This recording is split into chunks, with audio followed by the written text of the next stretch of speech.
Siguiente tema del día, tenemos una invitada muy especial hoy para hablar de orgasmo femenino. Qué tema, ¿no? Que ha sido tabú, que ahora se está poniendo un poco sobre la mesa. Incluso en una época se creía que no existía el orgasmo femenino, que era solamente algo de los hombres. Y después, bueno, se fue descubriendo.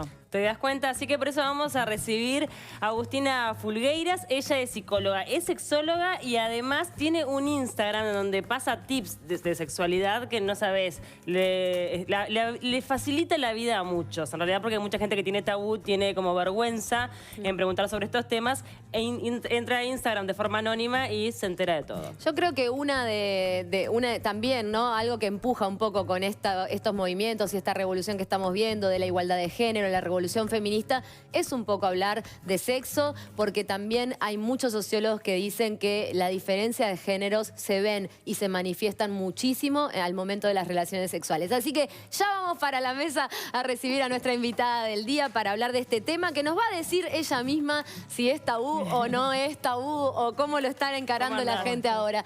Bienvenida, Agustina Fulgueiras, muchas gracias por estar con nosotras. Gracias a ustedes por la invitación. Bueno, vamos a desmitificar esto. ¿Existe el orgasmo femenino? ¿De Claro qué se trata? ¿De qué estamos hablando cuando decimos orgasmo femenino? Claro que existe, sí. El orgasmo femenino, o sea, es lo mismo también como en el hombre, ¿no? Es el culmen de la respuesta sexual. Luego de la excitación viene el orgasmo y se produce una serie de contracciones involuntarias en la vagina, en el ano y en el útero, ¿sí? Que producen placer en la mujer. Pero es distinto el ritmo o la situación que la del hombre, ¿no? Que el caso del orgasmo en el hombre. No, o sea, las contracciones involuntarias en realidad son de la misma frecuencia, es lo mismo en la mujer y en el hombre. Bien. De todas formas, el orgasmo femenino no exige sí o sí la penetración, se puede dar de otra manera. Exactamente, claro. En realidad la forma más fácil de acceder al orgasmo es a través de la estimulación del clítoris. Por mucho tiempo se pensó que era a través de la vagina, ¿no? Pero bueno, es por el clítoris la forma más fácil. ¿Existen distintos tipos de orgasmos en la mujer? Porque muchas veces se habla, ¿no?, de los distintos tipos. Algunos el orgasmo que tiene que ver tiene más relación directa con el clítoris, otros que pueden ser provenientes de otros puntos de excitación. ¿Esto es así? Sí, y es un tema muy controversial y hay muchos autores que piensan una cosa o la otra. En un inicio, Freud, por ejemplo, hablaba del orgasmo clitoriano, como que era el orgasmo que tenían las mujeres inmaduras o neuróticas, y después estaba el orgasmo vaginal, que era de las mujeres más maduras. Sí. Después, Master y Johnson hablan más de un tipo de orgasmo solo, pero con distintas puertas de entrada. Pero eso que estabas diciendo de Freud, ¿era un error nefasto? Claro que sí. Eso aportó mucho a que durante la historia se creyera que la mujer llegaba al orgasmo por el tema de por la penetración. La penetración, claro, sí, eso fue un tema muy importante. Incluso hablaba del clítoris como un órgano rudimentario, ¿no? Que el orgasmo que llegabas a través del clítoris no se asemejaba al del hombre. Eso por suerte cambió, ¿no? Y la ciencia avanzó en ese sentido. Ahora, ¿qué tan importante es que la mujer tenga un autoconocimiento? Es decir, la masturbación previo a de repente iniciar la vida sexual, el conocerse y satisfacerse la mujer por sí sola antes de involucrar a otras personas. Sí, fundamental. El autoconocimiento es fundamental y es un tema que desde que nacemos, ¿no? La educación sexual que recibimos, si es que recibimos, es tapate, no te mires, no te toques, en vez de inculcarnos el conocernos. Bien distinta a la de los hombres en ese caso, ¿no? Donde la masturbación adolescente es algo totalmente común e incluso colectivo en algunos casos. Sí, y que se habla entre padres, claro, es colectivo. Entonces, bueno, eso afecta sin duda el relacionamiento con los demás. Entonces, antes de estar con un otro es fundamental conocerse a uno mismo, ¿no? El autoerotismo es fundamental. Para los padres, ¿a qué edad está bueno empezar a hablarlo o sugerirlo, no sé, a los hijos? Sí, en realidad lo que es el autoerotismo se da de forma natural durante toda la vida, ¿no? Desde que son chiquitos, los niños se empiezan a tocar y ahí está bueno decirles que, bueno, que está bien, pero que lo hagan en un lugar privado. Hay partes del cuerpo que no las muestran. Después los niños ya solos lo hacen de una forma íntima. Pero es importante no decir qué asco lo que estás No haciendo. escandalizarse, Claro, ¿no? no Claro, escandalizarse, natural. ahí está. Bueno, de hecho, las maestras de jardinera tienen que estar también capacitadas para la reacción ante niños de esa edad, 4 o 5 años, que de repente se empiezan a masturbar, obviamente con una inconsciencia, no con una intención sexual, en el salón de clase, niñas que se sientan en la punta de la silla, niños que se tocan, como para asumirlo con naturalidad y decirle, bueno, pero esto es como ir al baño a hacer pichi y caca, ¿no? Exactamente. Bien. Eso mismo. Y después, bueno, un poco más en la pubertad es importante que los padres hablen, ¿no? Lo que son las relaciones sexuales. Y algo que me parece que está bueno aclarar, cuando los hijos preguntan, está bueno, o sea, no mentir, ¿no? Y los silencios también, no callarse. A veces, obviamente, los padres no tienen por qué saber todo, entonces está bueno ser honestos y decir, mira, esto no lo sé, y tratar de buscar información para transmitirla. Pero el no hablar del tema, ignorarlo, hacer como que no pasa nada, no fomenta, no está bueno. Bien. Volviendo un poco a lo que es el orgasmo, ¿hay mujeres que son multiorgásmicas? Sí, sí, el multiorgasmo vendría a ser varios orgasmos en una misma respuesta sexual. Es decir, vieron que la respuesta es deseo, excitación, orgasmo y periodo de resolución. Bueno, hay mujeres que no bajan al periodo de resolución, o sea, la fase basal a la normalidad, sino que pueden tener varios. ¿Y esto tiene que ver con lo psicológico o tiene que ver con algo físico de cómo es cada organismo y cómo responde ante el incentivo sexual? Un poco de las dos cosas. Todavía igual es como algo que como que no se sabe mucho, pero es más como una predisposición a la mujer, ¿no? Hay mujeres que luego del primer orgasmo no toleran, ¿no? Queda como muy sensibilizada la zona y no toleran otros estímulos, y hay mujeres que sí que pueden. Eso también pasa con los hombres, ¿no? Que hay hombres que tienen orgasmos más seguidos y otros hombres que no tanto. Ahora, ¿es cierta la diferencia entre la mujer y el hombre al momento de la excitación, que se ha dicho durante tanto tiempo que a la mujer le lleva más tiempo, que al hombre, que tiene una respuesta más lenta, aunque no menos intensa? Claro.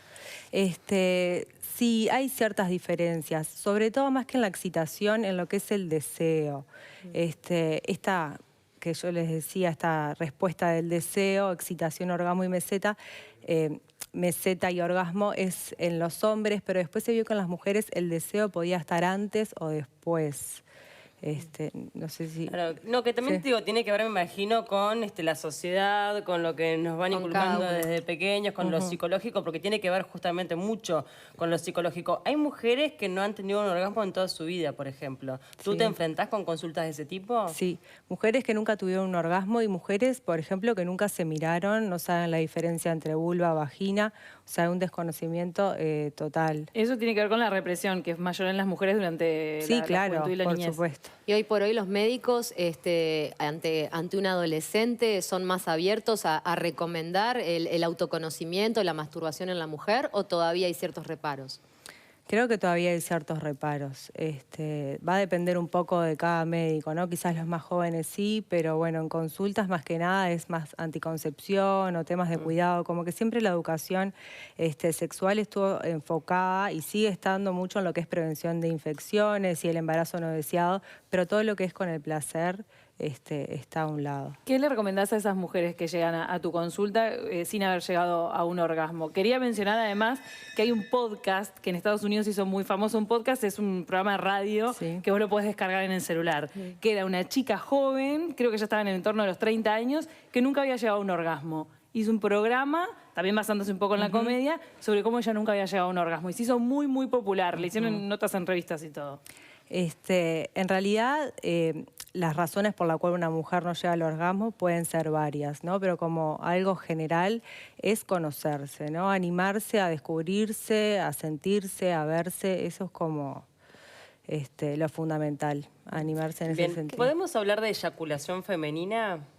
Sí, sí, hay eyaculación femenina. En realidad, eso ahora es como un tema como muy controversial, ¿no? Y también a la pornografía, esto del squirting y todo eso. La eyaculación femenina existe siempre, ¿no? El tema es que no todas las mujeres lo notan, o sea, a veces no es grandes cantidades, ¿no? Pero cuando ocurre el orgasmo siempre hay un poco de eyaculación femenina. que es... Que no tiene que ver con la lubricación vaginal, No. es otro fluido, para decirlo Claro, gráficamente. ahí está, exactamente. No es la lubricación Vaginal. vaginal. Es un líquido que proviene de las glándulas. Nosotros tenemos como una especie de próstata, ¿no? Y es un líquido que viene de ahí, que es medio blanco, más acuoso, parecido al semen, obviamente sin espermatozoides. Ya que mencionaste la pornografía, ¿qué te parece que haya aportado la pornografía tradicional? Porque de repente vamos a hablar de la nueva era de la pornografía, a estas dificultades que de repente tienen ambos sexos para relacionarse. Sí, todo lo que es el coitocentrismo, o sea, las relaciones sexuales basadas pura y exclusivamente en la penetración, o sea, el mete y saca, digamos, ¿no? Solamente eso. Y Eso también favoreció al mito de que el orgasmo es vaginal. exacto. Porque los hombres que vieron mucha pornografía pensaron que las mujeres llegaban al orgasmo así. Claro, tal cual. Y claro, la pornografía tradicional es esto, ¿no? Como la pornografía tradicional es generalmente hecha por hombres para hombres, ¿no? Y es todo, o sea, el placer masculino es a través del frotamiento del pene, entonces es básicamente De hecho, hay coitocéntrico. estudios sociológicos que hablan de cómo los hombres, que cómo las mujeres no disfrutan de la pornografía tradicional. Ahora, obviamente, que hay otros tipos de películas y filmaciones, si no están en compañía o si no la asocian a un contexto de una relación y de una seducción de la situación, ¿no? Sin duda. ¿Hay un envejecimiento del clítoris? No te sabría bien responder eso. En realidad, por ejemplo, la vagina sí, con el paso del tiempo se va atrofiando, ¿no? Las paredes se afinan, quedan más blancas, pero del clítoris específico, digamos, como el resto del cuerpo. Bien.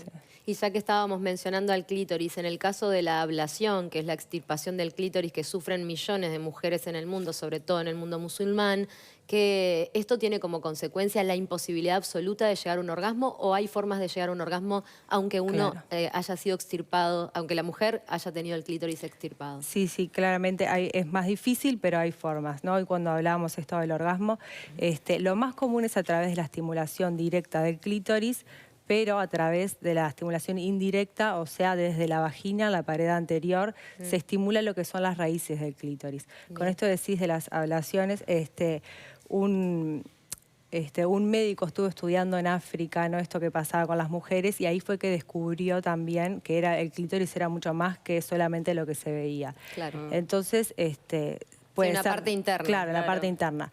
Puede ser entonces por la penetración, tener orgasmos, o también por sueños, fantasías, los senos. O sea, las puertas de entradas al orgasmo pueden ser muchas. Sí, lo importante también es como tener la mente abierta, tener justamente esa predisposición a poder disfrutar de la sexualidad de forma plena, ¿no? Exacto. En este caso de la ablación también tener en cuenta lo dificultoso que puede llegar en ese caso, a tener un orgasmo cuando uno ha sufrido un trauma semejante. Sí, pero sí nos referimos a pero Uruguay. biológicamente sí es posible. Por supuesto, incluso personas paralíticas y eso, o sea, desarrollan mucho más, erotizan otras partes del cuerpo. Claro. Porque el orgasmo en realidad, primero y principalmente ocurre en el cerebro, en realidad. Ese es el gran órgano del placer.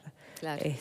Qué bueno que digas eso, porque a veces ha sido muy biologicista la manera de mirar el sexo, la sexualidad y sobre todo con las mujeres. Agustina Fulgueiras, muchísimas gracias por haber venido hoy para hablar de un tema que algunos consideran tabú, pero que se puede poner sobre la mesa de un programa de la tarde porque es importante que nos conozcamos y el placer es parte de la vida adulta también. Sin duda. Bueno, muchísimas gracias por invitarme. Un gusto. Un placer. Y nos vamos al mundo adolescente.